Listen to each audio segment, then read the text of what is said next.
choice by means of education savings accounts being available to every parent for every child in the state of Florida, the funds of which would be directed to the school of the parent's choice. And do you have any concerns or pause about such proposal?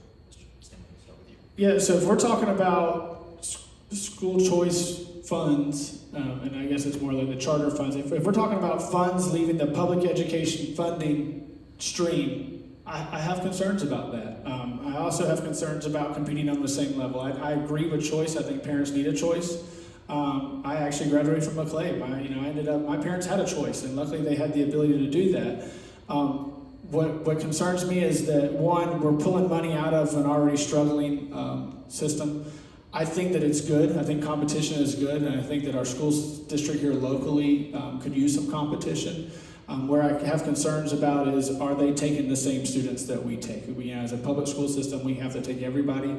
We have state standards. We have our state standard testing. And so when we say that we're going to pull funding out of those models for other schools, I'm fine with that as long as you give the public schools the same freedom to make changes and to adjust as well. I'm a product of public schools. My husband, his father, his mother, my brother, we are all products of public school, but I absolutely believe that parents should be able to make a choice for the best education for their student, regardless of public, private, whatever. And I believe I will fight to protect the integrity of our public schools because I believe in public schools, but I do believe parents ought to have a choice of where to send their students, and those tax dollars can go with the student. I want to be clear on the answers on that because this is a pretty substantive question in the sense that some other states have done this where we don't have this in Florida, but you actually vote. There's legislation where the parents get the money and then choose a school to give it to. So it's not a charter school, they actually get the money, they have a voucher. So you support that, Ms. Yes, Cox? I do. Mr. Stemley? I do not support taking voucher money out of the public education model currently and taking it to another school. If we find we got plenty of money in this state, we just saw the money is there, and so we got to find other sources, other streams for those schools. Okay, and then so my follow-up question on that would be, we've seen some votes by the Leon County School Board that have been more ceremonial or symbolic of voting against approving a charter school, which we knew was going to be overturned because of the law. How would you, in each vote on charter schools, would you do symbolic votes against charter schools that fit the letter of the law? Mr. Stemley? No. Ms. Cox? Would I say that again? Okay, there's been votes on Yeah. the Leon County School Board, charter schools that met the requirements to be charter schools, but they voted them down anyway, and they had to appeal to DOE and higher lawyers. Would you vote? Would you do symbolic votes against charter schools that were that met the requirements? No.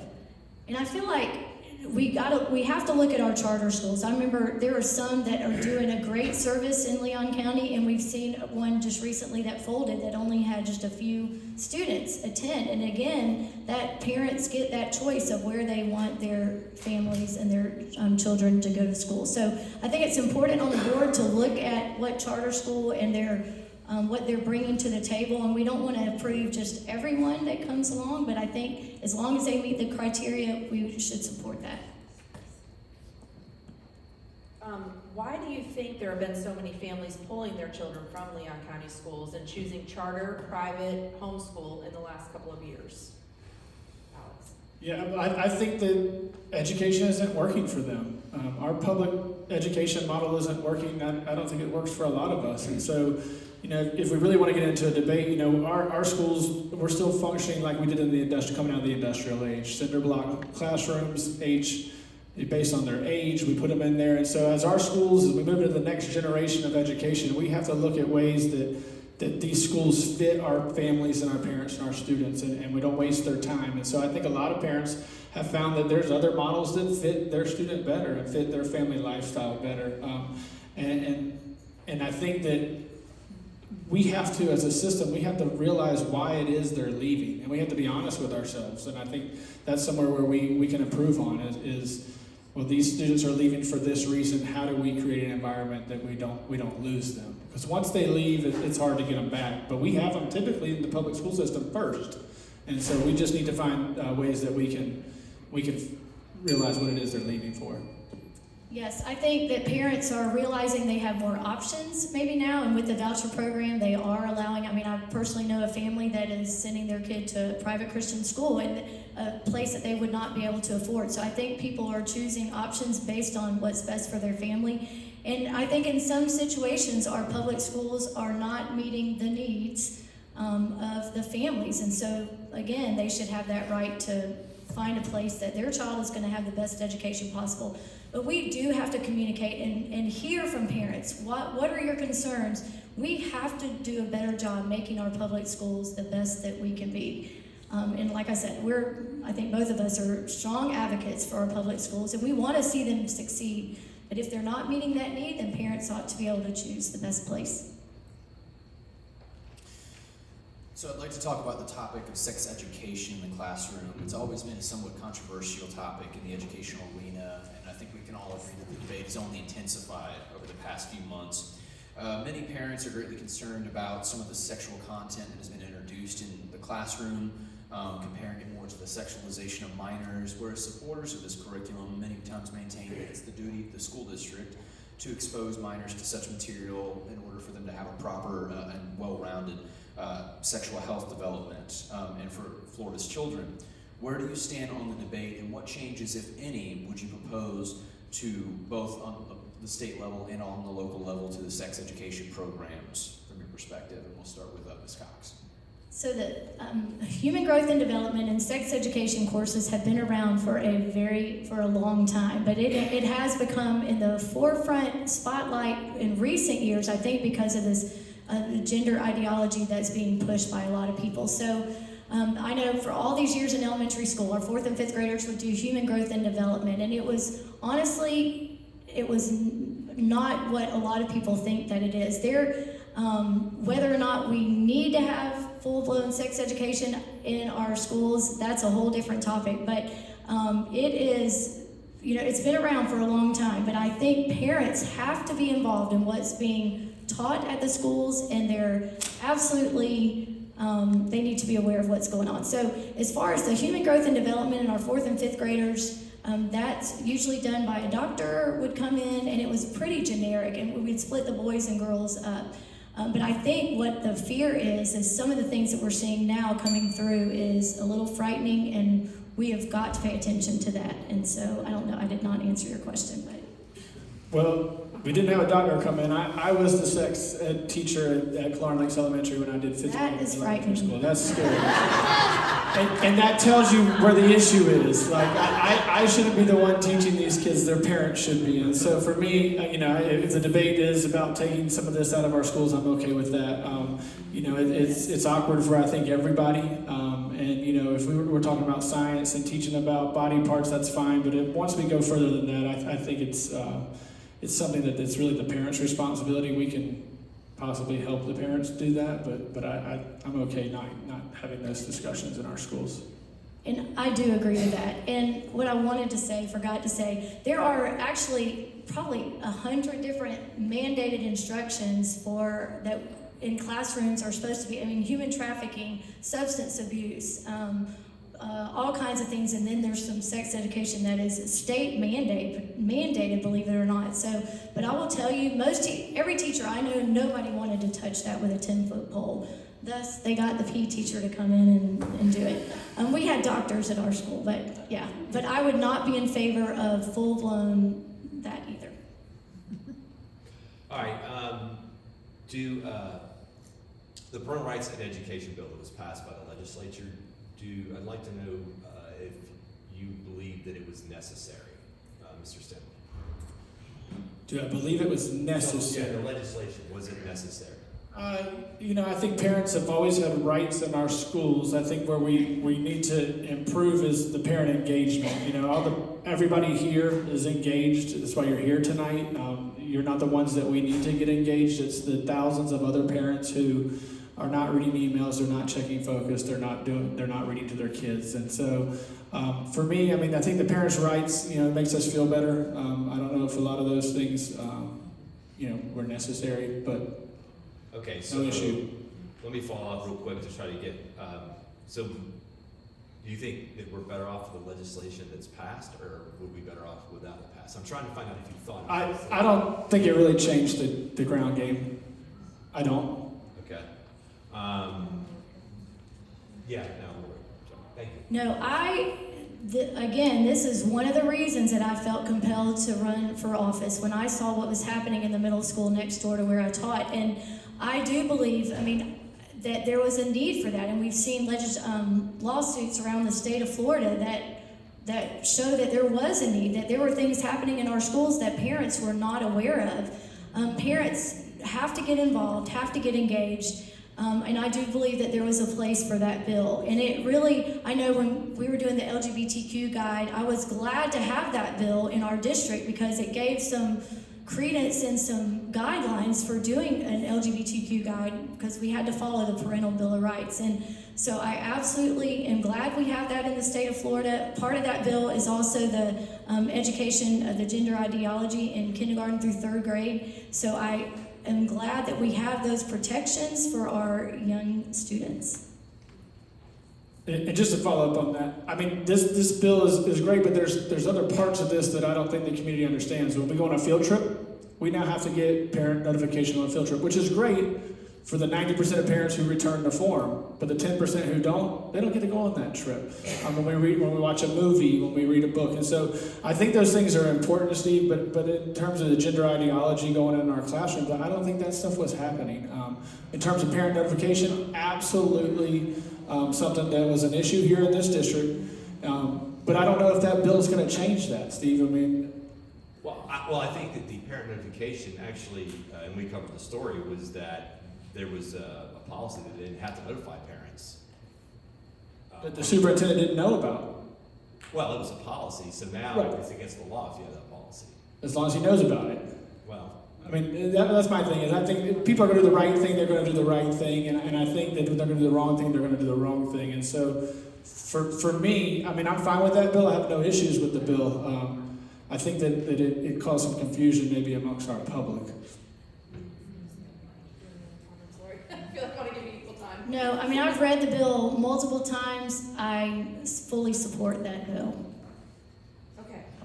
I wanted to come back to sex education and also the social emotional learning curriculum, which is, I know can be complicated, and I'm still trying to learn it and understand it myself. But regarding primarily the sex education curriculum and SEL curriculum and other curriculums, my question is, should that be readily available at a parent's request? And I'm talking readily, not we're gonna have to dig through records requests and know exactly what to say or timelines to ask for and all that. And primarily, what I would love to see is that the sex education curriculum, because there are a lot of concerns about it, and we might at the younger grades, it might be a little more, just kind of simple and doesn't get into much, but as the students get older, I don't even know what grades it's taught anymore. I've lost track, and I have 4 kids. I don't even know. So my question is, would you, if you win this position, would you work with us? One thing I'd like to see is sex education curriculum and possibly SEL, but sex education, that it is on a link to it from our child's school website. All we have to do is click the link and we can read it. I know we can request it and that it can be sent home, but I want to know, I want it to be easy, and I want it to be there for everyone to see, that it's not something that feels like it's being hidden or hard to find. Sure.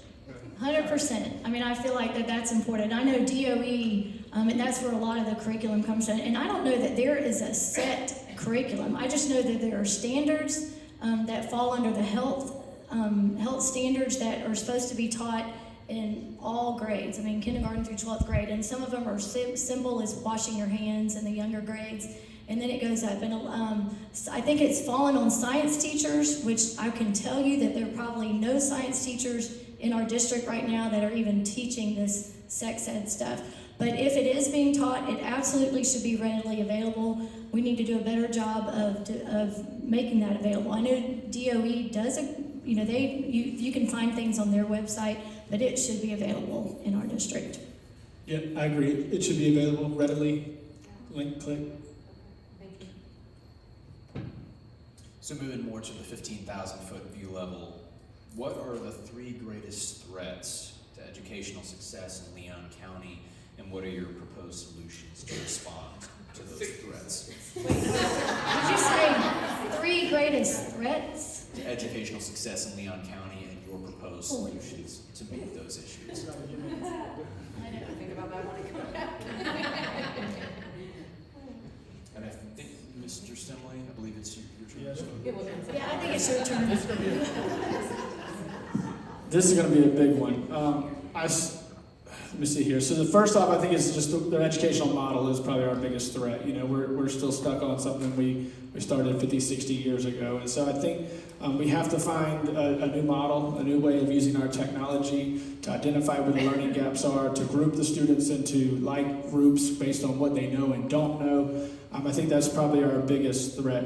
I think that disengaged parents is probably our second biggest threat. You know, we have thousands of parents who think that when they drop their kid off, it's our job to educate them, and when they come home, it's their job to not educate them. And we all know, those of us that are in here and have kids, we're the number one educator in our kids' lives. And so I think it's important that we re-engage parents. We show them how they can help support their students. I mean, living in this world is not easy, and so I think the lack of parent engagement across the board is probably the second thing.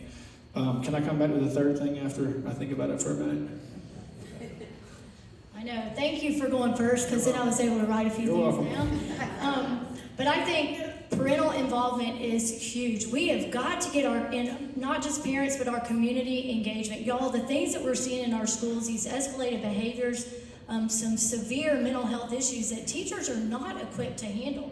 We have got to get community engagement, community involvement. We've got to get parents on board and involved in their child's education. That is one of the biggest threats. Another one is we've got to, I can't even read what I wrote. A lack of respect for authority. That is what we're seeing is kids do not respect teachers.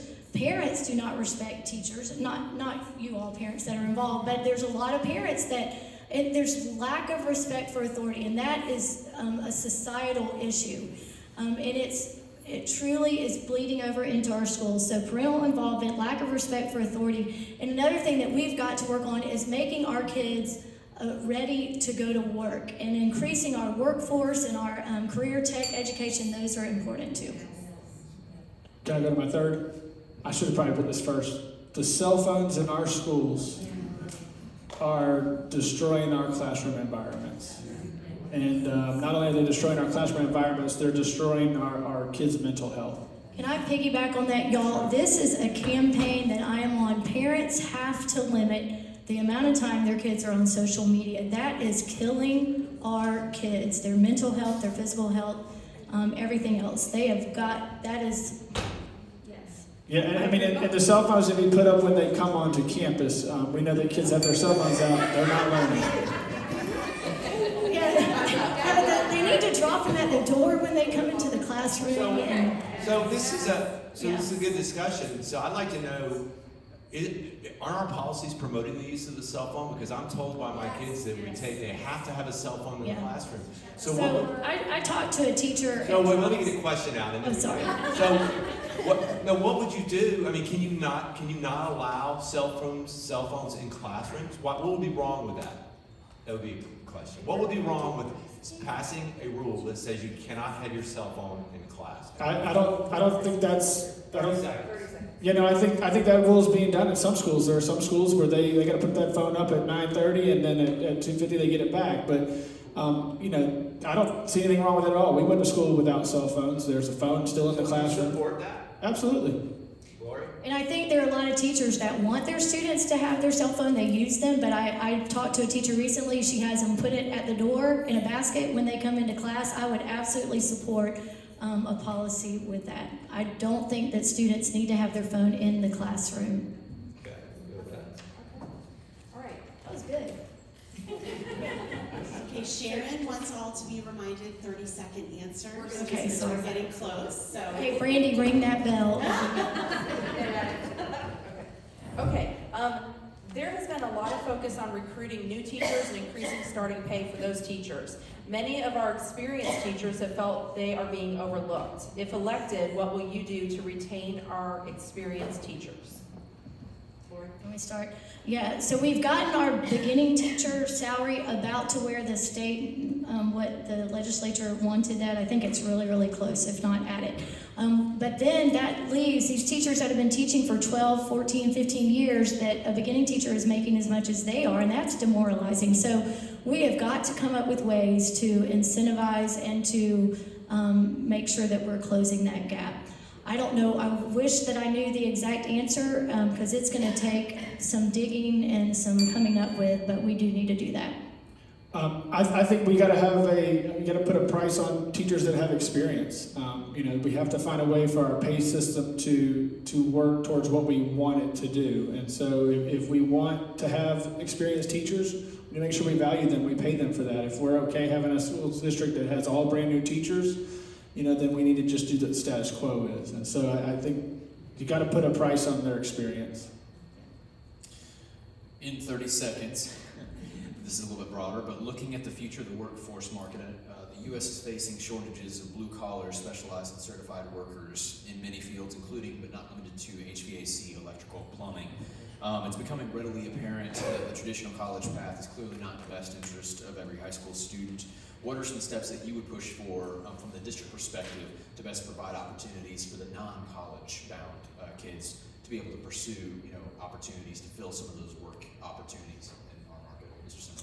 So I think it's important that we have vocational programs at our high schools where the kids already go to school. It's great. We have Lively. I think they have some quality programs there. I think it's important that we look at all trades. I mean, we have a shortage of teachers here, and so we could definitely use a certification trade program for teachers. And so I think the hard part is trying to figure out what workforce we need 20 years down the road. And so for me, I would support those programs being at the schools, in our traditional high schools and middle schools.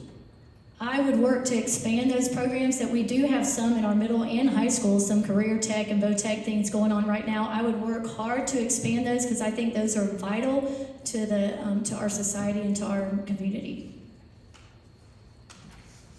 One of the changes with the new superintendent, when Superintendent Hannah was elected, was that Superintendent Pons used to allow people that wanted to go to schools outside their school zone, as long as they provided the transportation, they were accommodated. Did not really even have to provide a reason, just provide transportation. That changed with the new superintendent, and I'm not sure if that's, I would hope that the school board would be able to have some impact on that. My question is, which policy do you think is most appropriate? Having school choice within zones if you provide transportation, or not having that opportunity? I can start with Ms. Cox. Ideally, it would be great if you could, but a lot of time, but you gotta remember, people buy and build homes in a school zone to be able to go to those schools. So you don't wanna overcrowd those schools. And to me, I think that was allowed as long as the school wasn't at capacity. So I would be in favor of that as long as the school was not at capacity. You cannot continue to overcrowd some of the schools. So I think that's those are conversations worth having. Yeah, I agree with that. I think the change came when the schools became at capacity. And so I know that there's some state laws that have to do with expanding schools that don't have capacity and moving kids, but we need to find ways that we can, one of the things that District 4 is lacking is new construction. I mean, we haven't had a new building built in a long time in District 4. I mean, Childs was 20-something years ago. And so as we see the growth move out towards there, we see the families that want to send their kids to schools out there, we need to find solutions so that we can meet their needs. Okay, moving back to school safety, are you for or against teachers and staff who are willing and properly trained to be able to carry a concealed weapon on school grounds? Why or why not? Alex? Yeah, I've seen teachers in the moment. I've seen them upset at students. I mean, and I just don't think that we should arm teachers. I'm all about putting resource officers. I'm all about putting trained people. I'm about putting a group of teachers together who, under the supervision of the resource officer who has the guns and the things like that locked up. I'm fine with something like that. In terms of arming a history teacher, I'm just not there. So I am all for adding extra law enforcement to our schools. I would entertain conversations. I'm not quite there yet, like Alex, of just arming teachers, but I feel like if there is a select, highly trained group of individuals, I think those are some conversations that are worth having down the road or even now, but I'm not willing to say, oh yeah, sure, just arm a teacher right away. But I do believe I am all for having more law enforcement and highly trained guardians on campus. If I can add a quick follow-up, just yes or no, or 15-second. I know there's been some school districts I think in the Panhandle, that they basically have signage that kind of lets people know that there are people armed. Yes, we have a resource officer, but if something like the programs y'all are mentioning, where we have certain teachers where they're keeping, a gun in an area with the resource office, and would be able to utilize that in a situation immediately if needed, that we would actually start to change the perspective of, we're gun-free zone, come and just do what you want, to, we will not, we have guns on this campus and we're gonna protect our students. So that just mindset change, and sometimes that's a visual to let outsiders know. I'd be all for that. Okay. I would. Alex? Yeah, I don't have any issue with that. I think the number one deterrent is to have another gun on campus. During the last several sessions, the Florida State Legislature has taken a more hands-on approach in regulating local school districts and setting educational policy versus more of the traditional local control by county school districts. What are some ways, if any, that you have agreed with this approach, and what are some areas that you would prefer the state to allow more local control? And we'll start with, I believe, Ms. Cox. All right. So I really believe the state sets the laws and sets certain things in place, but I really believe local districts should be able to make a lot of choices for their schools and their school district. Our district looks a lot different than Miami-Dade County, and our district looks a lot different than Liberty County. So we've got to be able to make choices that fit our school district. And I don't know if that's what you're saying, but I do believe there are certain laws and things that the legislature does make, and we need to follow that, but I think local control is important. Yeah, I agree with that. I think that it's important that local elected officials are able to make policy decisions. If you take away all of the policy decisions of a local board and you give it to the state, well, then you're taking away that local autonomy. And I think that's so important. You look at stuff like COVID, we had different things happening in different counties at different rates, and I think it's important that we can take that into account at local level. The state can't do that necessarily. Okay, I have another question. Okay, let me ask, sorry, I have a few more, but I'm gonna try to narrow it down. So it's been noted recently that Leon County Schools lost up to $16 million recently. If the budget needed to be cut, and if it needs to be cut, what is the first thing you would cut? Alex? Turf fields. What did you say? Turf fields. Those turf fields are beautiful. They are beautiful. They're very beautiful. I love them, and being an athletic director, I think that they're important, but I don't know if that was the biggest bang for our buck. I really would need to look at some things before. I can't think of anything right offhand that I would want to cut. So I'm not quite sure.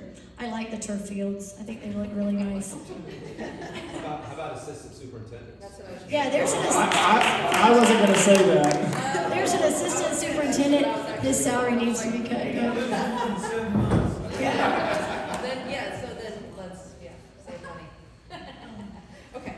You know what? Let me say something real quick though. We just passed a $653 million budget in our Leon County schools, but about 80% of that is personnel and salaries and benefits.